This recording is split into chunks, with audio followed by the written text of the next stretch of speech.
today I am going to talk to y'all about the books that I read in May.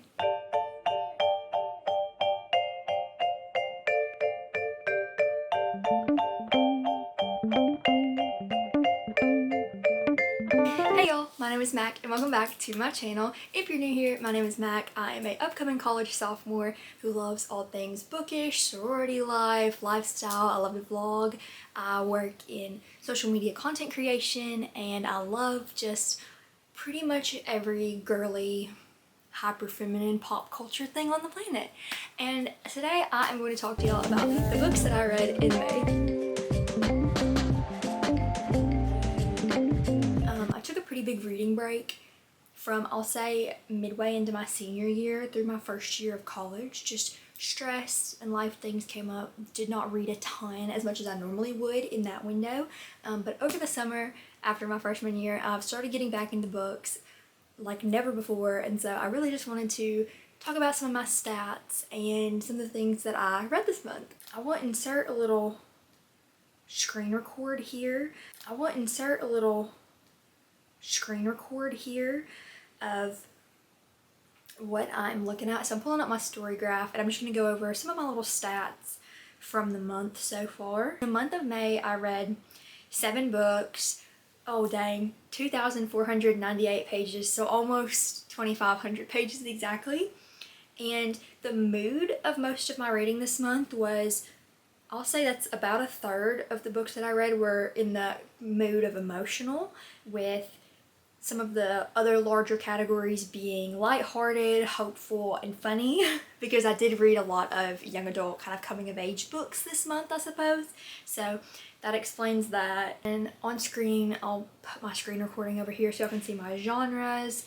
And then my format for the month. This is actually something interesting because I have never been an audiobook listener, but I'm a big podcast girl. I love listening to music and interviews, and so I'm gonna sneeze. 57% of my reading was through audiobooks and 43% was through print. And I've really gotten into audiobooks in the last month because I'm a Spotify premium user and I did not realize that I get audiobook usage per month through Spotify. So that really turned me onto it, and then now I'm doing a trial of Audible to see if I like that for audio purposes as well. Alright, so first I'm going to talk to y'all about the audiobooks that I listened to this month. I listened to 3 of the 4 audiobooks I read this month. I'll pop all 4 up here on Spotify, and I listened to the 4th one through my Audible trial. But the first book I listened to this month was I'm Glad My Mom Died by Jennette McCurdy. I'm a little bit late to getting onto the wave of when people have read this book, I should say, because it was published 2 years ago. But man, did I enjoy this listen, because Jennette McCurdy does read her own memoir in this audiobook.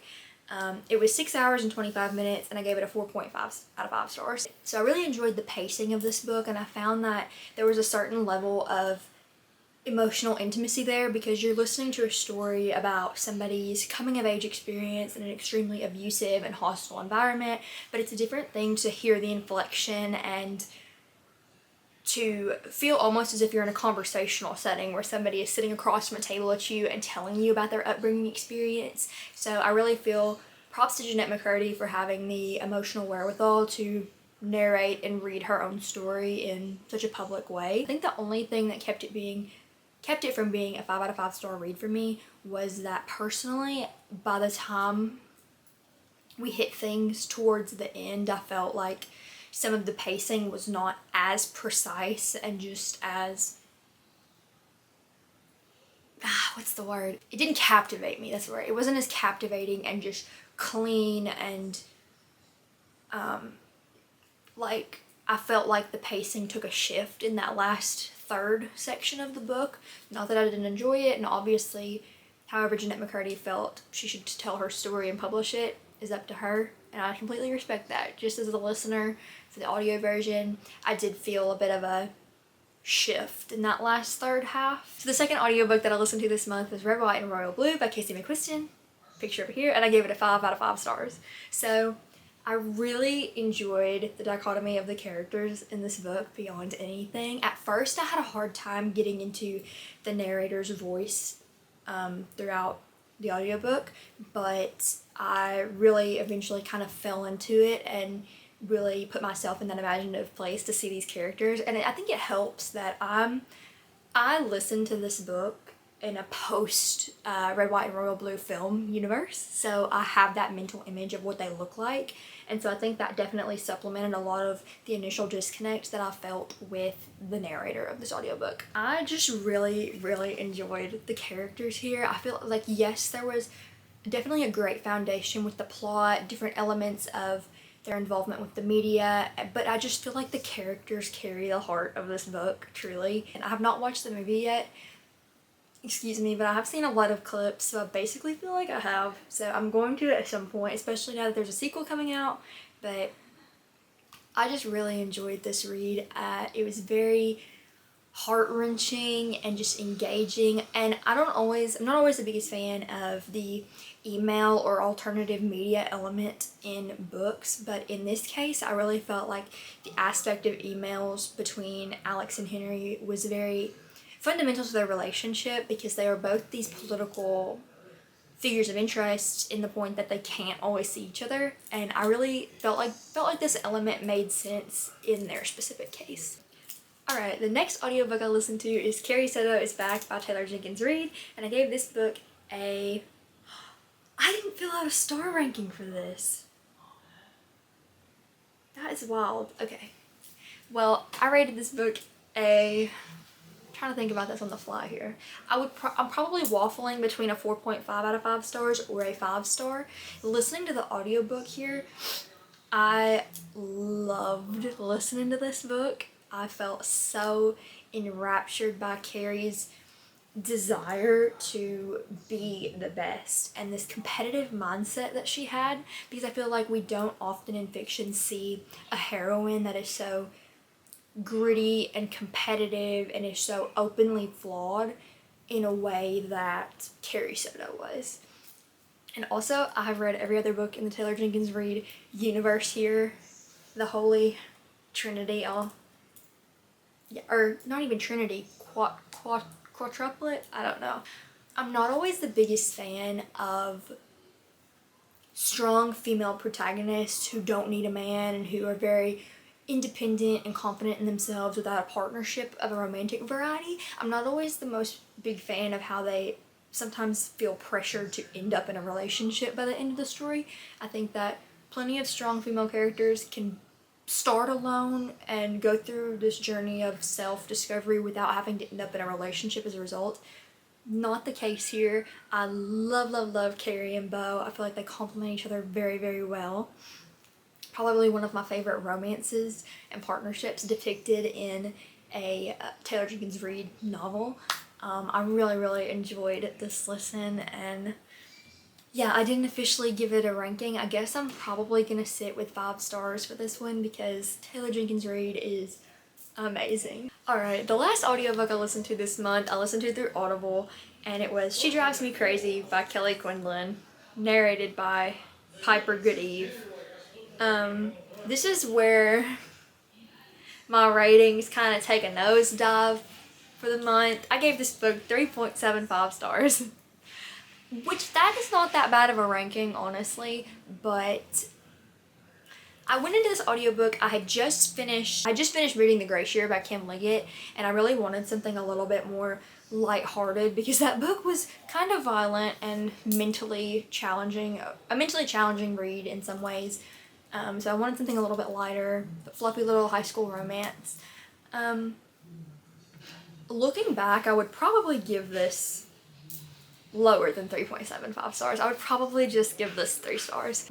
I wrote this immediately after listening, so I said maybe it's just my outlook, but I honestly felt so annoyed and frustrated with Scotty for a majority of this listen. She was a hard to enjoy character for the most part for me, and I would have enjoyed this more if it was perhaps written from Irene's perspective.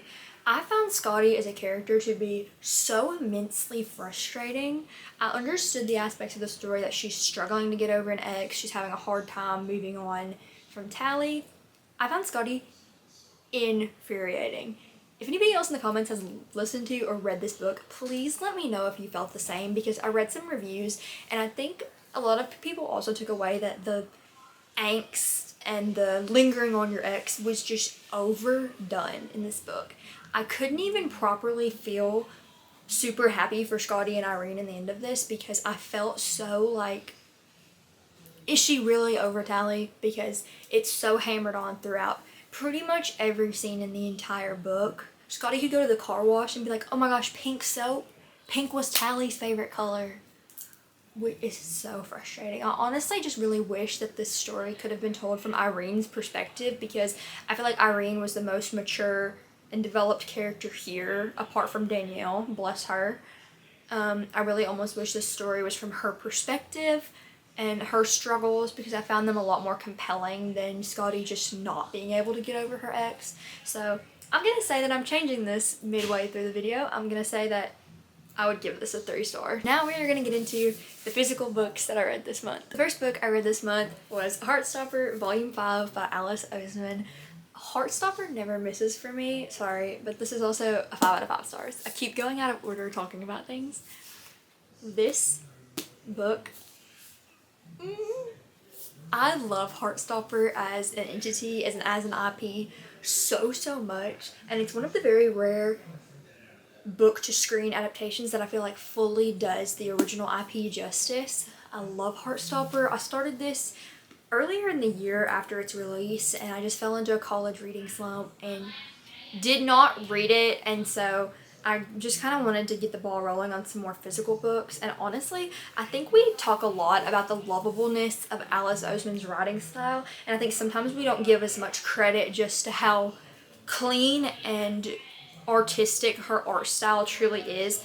I feel like her illustration style just gives so much light and life to the characters themselves that I feel like if somebody different tried to illustrate Heartstopper, I don't think it would have the same endearing, like, heartwarming qualities to it. So then I picked up The Gray Shear by Kim Liggett because I could not find everything I needed to get from you. I gave this book a 4.5 out of 5 stars, and let me tell you, I have had this sitting on my shelf for, I want to say it's been 2 years, as crazy as that sounds. I got it for my birthday, I think 2 years ago. Maybe it might have just been 1 year. I'm not sure. It's been sitting on my shelf for a while, and I knew it was supposed to be kind of dystopian, Hunger Games adjacent style, in the way that these girls go away for their Gray Shear to release all their magic and come back. And it's also very reminiscent of Handmaid's Tale to me from what I know of that series. This was amazing. I kind of ended it and I was kind of like, is there supposed to be a sequel? Because I had sworn that this was going to be a series, and that's why I originally asked for it like a couple years ago, and then I guess there's not a sequel, so I guess it's not a series, and I kind of made that up in my head somehow. But I really enjoyed this. I thought the world building and just the culture within this book was amazing. Like, the construction of the perception of women and magic and relationships with faith and belief systems within this world were amazing, and I really found the elements of them being in the wilderness for their Gray Shear, I found every aspect of that to be so captivating. I really enjoyed a lot of the internal relationships explored in this book, and also just kind of the concepts of responsibility in social settings and leadership, and just how quickly social hierarchies fall when different expectations are placed upon people. And I really enjoyed this book. The only thing that kind of kept this from being a 5 out of 5 star read for me is that the pacing in the last fourth or so of this book to me felt so fast for no reason. I feel like we didn't get enough expansion and detail into anything after Tyranny came back from the Gray Shear. Like, I feel like all of these things happened while they were in the wilderness, and then she comes back and things bam, she's back with Michael. She's pregnant, giving birth, Michael's fine, we actually don't hate Michael. Like, things felt very rushed. And the last book that I read in the month of May was The Invisible Life of Addie Larue by V.E. Schwab. This is actually my first read from V.E. Schwab somehow. I've not read the A Darker Shade of Magic series yet.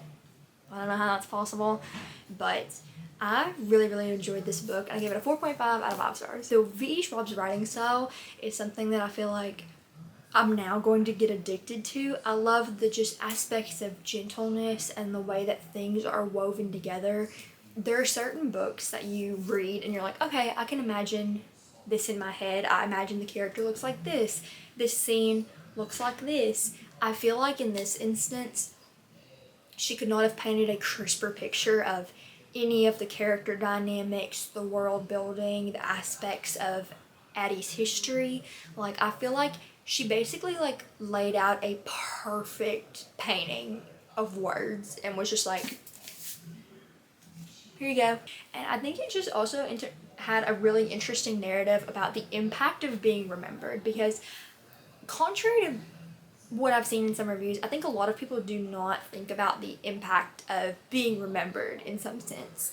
And I think we see how the after effects of who you are and what you do being stripped away from you impacts the rest of your life and your sense of identity and the way you go about everyday life. And I really just enjoyed the exploration of Addie's character and coming to terms with the status of her life. And also I really enjoyed a lot of the different worldly aspects that we got to see on her adventures throughout the 300 years that she's been alive.